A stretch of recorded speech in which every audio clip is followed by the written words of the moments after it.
The first step to start using Nave is to select your platform.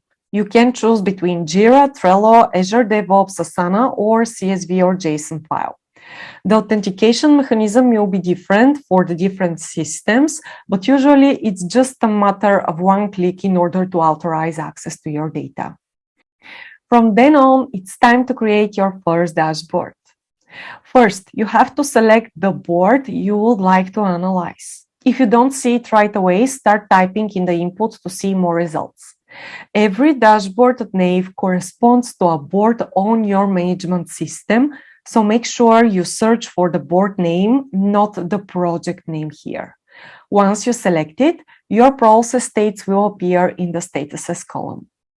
You should then map your process statuses into the to-do, doing, or done state. The goal behind the mapping is to define the beginning and the end of your workflow. You can have as many statuses in the 3 states as you want. Just drag and drop them to make sure that you perform the mapping. The backlog statuses need to go to do, your work in progress statuses to doing, and your done statuses to done. Make sure you keep the order of your statuses the way they appear on your board. And if you support any custom fields, you can enable them as filters on your dashboard. We support various options. Select those that make the most sense for you to be able to perform more granular analysis on your data. Then just click Create Dashboard, and that's pretty much it. Nave will now fetch and organize your data. This is the main dashboard. It provides a concise overview of your flow metrics. On the right sidebar, you will see the controls of your dashboard. You can reorganize your data by any custom field you have enabled using the colors control.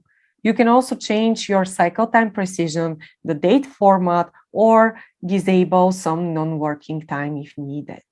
A word of caution here. We only recommend excluding weekends or non-working time if you have some sort of per day or per hour agreement with your customers. That feature will give you the possibility to understand what your performance looks like in an usual business day.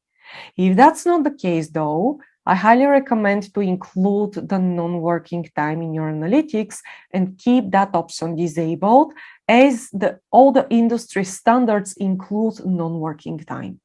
Whatever your choice is, make sure that you keep it consistent.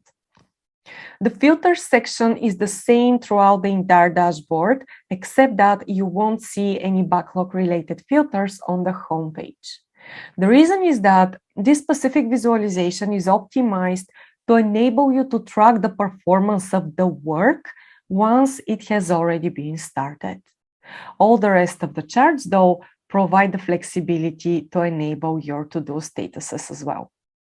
If you have mapped more than one done status, the dashboard will always work with the last done status. If you'd like to analyze the previous done statuses, make sure you deselect the last one, and the dashboard will reorganize the metrics accordingly. The top left chart on the dashboard visualizes your cycle time on the 85th percentile. We use that metric to make probabilistic forecasts and define service level agreements. For example, we can see that this team needs less than 8 days to finish any type of work, and there is an 85% chance of meeting that commitment. This value is taken from the cycle time scatter plot. More about this in just a moment. The second chart shows your work in progress and your average age of work in progress. It visualizes how many items are currently in the process and how much time on average they spend in progress. The third chart shows your average flow efficiency. Anything between 20% and 40% flow efficiency is considered as a good flow efficiency.